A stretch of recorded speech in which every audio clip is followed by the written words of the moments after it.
I didn't mean to see Zarn's 3 tentacles jiggling midair, shirtless, glowing, moaning. But I opened his room from behind and screamed, "Are you mating?" I always knew rooming with an alien would be weird, but nothing prepared me for the night I walked in on Zarn Kaish jiggling in midair, shirtless, glowing, and moaning softly like he was reciting an erotic hymn to the moon. I froze. He froze. His 3 floating tentacles twitched mid-spin, and I swear to Earth, one of them waved at me. All I wanted was toothpaste. What I got was eye contact with a luminescent tentacle that may or may not have been aroused. Let me back up, not literally, because that's what got me in this mess. So there's this intergalactic peace program where humans get paired with aliens as roommates. Diplomatic bonding, they called it. I call it species roulette. I drew Zarn. 7 feet tall, shaped like a slimy Greek god with glowing stripes and the emotional expression range of a toaster. We were cool at first. He was quiet, clean, and only vibrated once a night, which, hey, we've all had roommates with worse habits. I'm Kyle, by the way. Full-time graphics designer, part-time disaster. I moved in with Zarn 3 weeks ago and immediately learned that his species doesn't wear pants at home. Genital freedom promotes emotional transparency, he said. I've never avoided eye contact so hard in my life. Anyway, things started getting weird when I heard soft whimpering from his room every night. I assumed he was watching alien porn or possibly communicating with his home planet by moaning into a mirror. Naturally, I did the mature thing. I started blasting loud Earth music to drown it out, mostly Marvin Gaye, because if he was gonna vibe, I'd set the mood. He never complained. But he did begin asking me weird questions. "Do your species prefer rear entry when bonding?" he asked once, holding a fork with his upper tentacle. "You mean like, emotionally or—" "No. Physically. My room is positioned for convenient posterior access." I spat juice all over my laptop. The tension grew. I once caught him watching me eat a banana and staring like it was a mating ritual. Another time, he saw me folding underwear and asked, "Is compression necessary for fertility?" Weirder still, he referred to the kitchen as our nesting chamber, and the hallway as the mating corridor, which made my cereal choke-worthy every morning. Now here's where the toothpaste incident comes in. I ran out. It was late. Main hallway was blocked because our auto-cleaning drone glitched and kept yelling, "Flesh detected! Eliminate bacteria!" So I figured I'd take the back patio and sneak through Zarn's room. Simple. Harmless. I've walked in on roommates before. What's the worst that could happen? Apparently this. Zarn hovering a foot off the ground, tentacles circling him like a sexy ceiling fan, eyes rolled back, mouth whispering what sounded like, "Oh, blessed alignment, quiver deeper." My human brain defaulted to porn mode. I screamed. He screamed. A tentacle slapped the wall. I think a nearby plant died from the awkward energy. "What are you doing?" I gasped, holding the toothpaste like a weapon. Zarn blinked, glowed a shade pinker, and slowly descended to the floor. "I was realigning my thoracic biofield." "That's what you call it." You were floating. Moaning. "And was that one of your nipples glowing?" "My energy gland." "Right. Your nipple." He covered his chest with a throw pillow. "You entered unannounced. From behind. That's considered provocative on my planet." "Oh my God! I wasn't trying to seduce you. But you observed me during my sacred antenna rebalancing. Most of my people do that only with bonded partners." I was already backing out of the room when he added, "And you brought a tube. A sign of ritual cleanliness. The gesture is unmistakable. It's toothpaste, Zarn. Not space lube." He narrowed his eyes. "You wish to engage in dominant hygiene play?" I shut the door so fast I'm surprised his tentacles didn't get caught. Now we're not speaking. There's this silence hovering like a moist fart. I've tried to clear the air, metaphorically, not with Febreze. I left a note on the fridge. "Sorry for invading your glowing nipple moment." He responded by removing all shared utensils from the kitchen and labeling them. Post-contact contaminated. My friends think I'm exaggerating. But unless they've accidentally proposed to a glowing alien by entering his room from the patio with toothpaste, they can kindly shut up. And now I can't unsee it. Every time he passes me, I get flashbacks of hovering and humming and undulating tentacles. Last night he wore a bathrobe, his first time in clothing, and said, "Is this more comfortable for your species during pre-mating hesitation?" Pre-mating hesitation. Jesus. I don't know what's worse, that he thinks we're dating, or that part of me wonders what an antenna rebalancing actually feels like. I need a drink. Or therapy. Or a separate living unit on a planet that doesn't glow in the dark. But first, I need more toothpaste. And I'm not taking the patio this time. I woke up to a Galactic Union notification on my holotab. Cross-species mating alert. Your incident with Zonkeish has been flagged for bonding assessment. I nearly choked on my cereal. Apparently, walking in through someone's back patio while their mid-glow counts as a formal mating gesture in Zon's culture.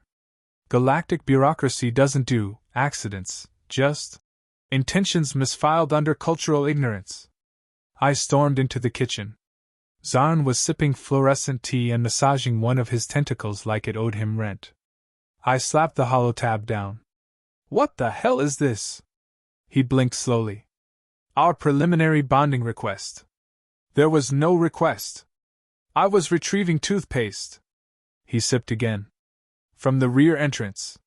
While I was exposed. During a sacred moment of vibratory purification. It looked like an orgasm. It was a transcendental calibration. You moaned my name. I was invoking sacred vowels. You coincidentally share one. I paced. Okay, so let's just explain this was a misunderstanding. I've already submitted the confirmation form. I stopped mid-pace. You what? I believed your entrance was intentional. You made eye contact with my inner lumen. That's highly intimate. I make eye contact with light switches.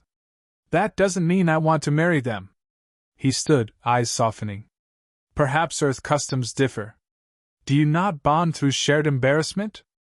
No, we bond through bad sex and therapy. Then we are halfway there. I needed backup. I called Human Exchange Services and was connected to some perky intern named Lila. I explained the situation as delicately as possible. Look, I walked into my alien roommate's room by accident. He was glowy. There were tentacles involved. Now I'm apparently betrothed. There was a long pause. Did you enter through his posterior living space? Yes. And was he in a vulnerable state? He was glowing and levitating. Oh. You definitely proposed. I was holding toothpaste. Oh, ceremonial. That complicates things. I hung up and screamed into a couch cushion for 23 seconds. Next thing I know, we're summoned to the local Galactic Union Mediation Center. The place smells like burnt vanilla and disappointment. We're seated across from a six-eyed arbiter named Peltath, who clicks with every syllable. Peltath opens the session. Species Zonkeish and human Kyle, please describe the incident of accidental intimacy.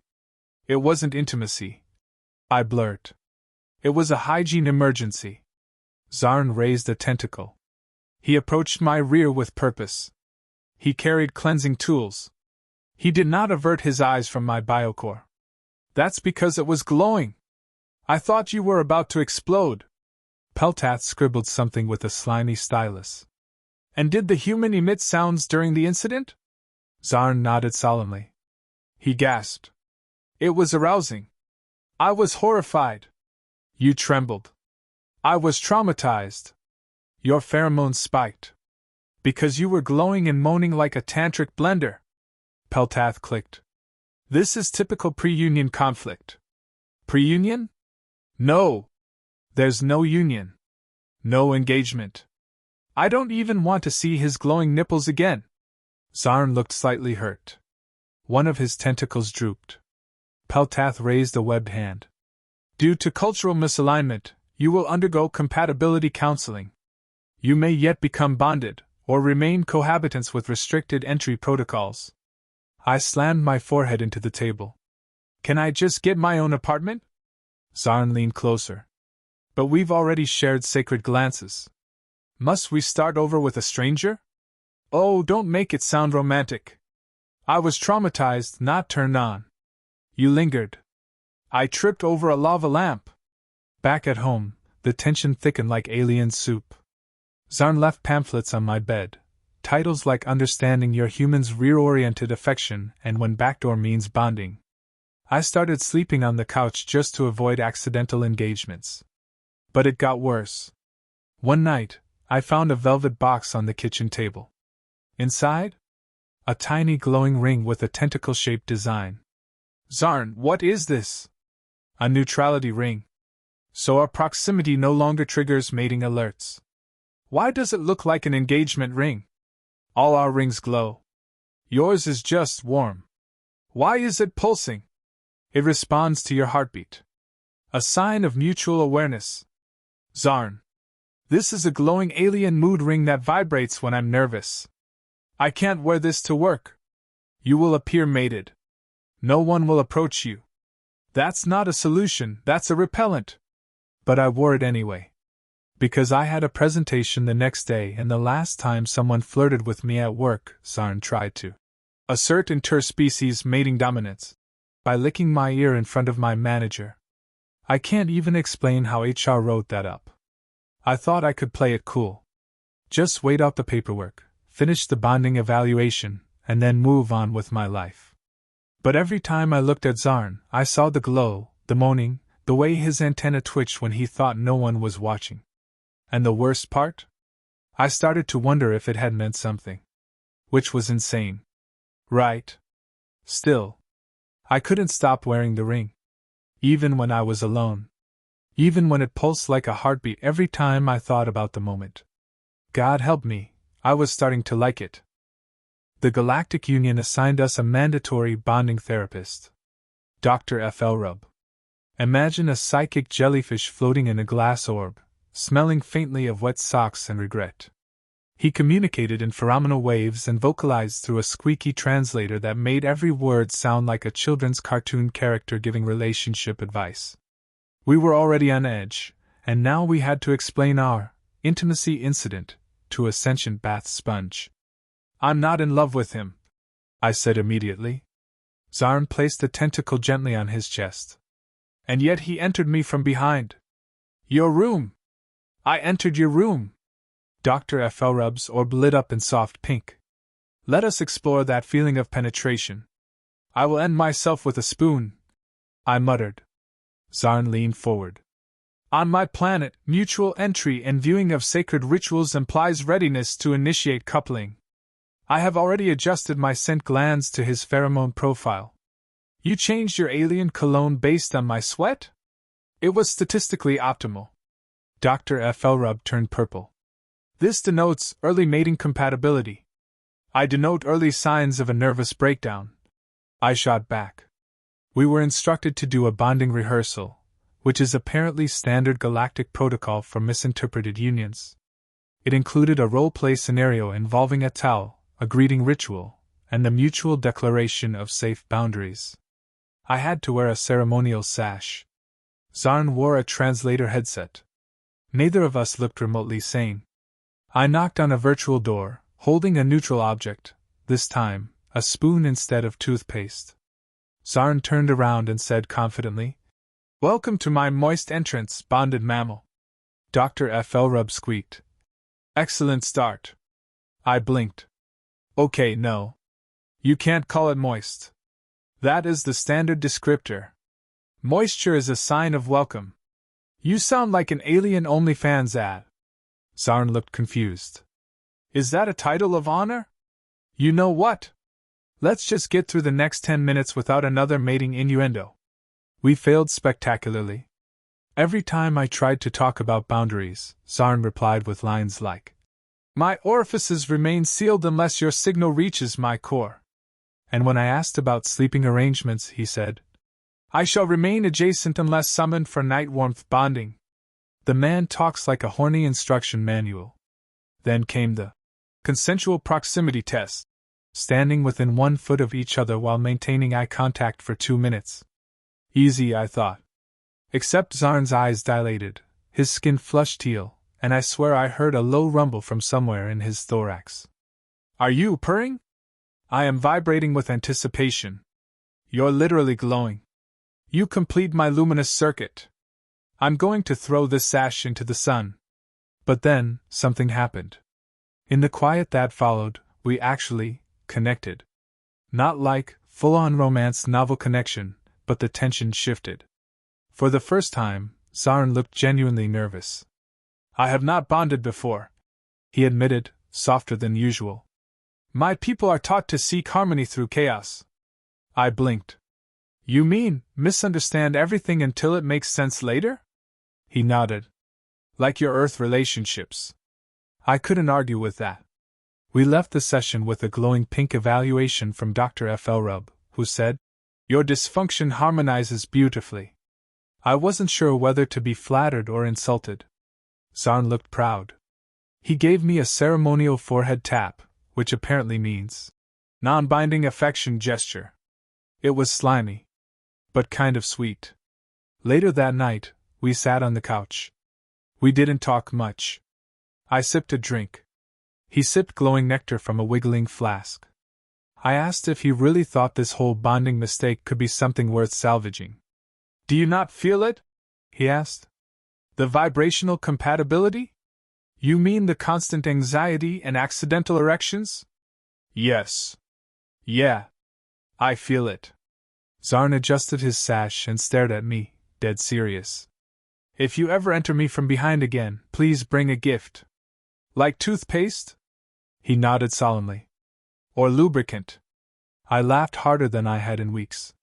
Not because it wasn't weird, but because it was all so weird that it started making sense in the dumbest way possible. That night, I found the neutrality ring still pulsing on my nightstand. I slipped it on. It glowed a little brighter than usual. God help me, I didn't take it off. The final review came faster than expected. A Galactic Union officer named Viarolok arrived unannounced, looking like a beetle in a 3-piece suit. He said he was here to conduct a final assessment of our domestic cohabitation evolution. That was code for, Are you two freaks stable or should we assign you to separate moons? I wanted to scream, but instead I handed him coffee and hoped he didn't smell the sexual tension vibrating in the air like an overcharged electric blanket. Viarolok asked us a series of rapid-fire questions while tapping on a pulsating clipboard. Do you share nourishment? Yes, Zarn answered. Cal lets me taste his fluids. I spat my coffee. He means smoothies. I made him smoothies. Do you share cleaning duties? He scrubs the rear entry regularly. Zarn offered. I mop the patio.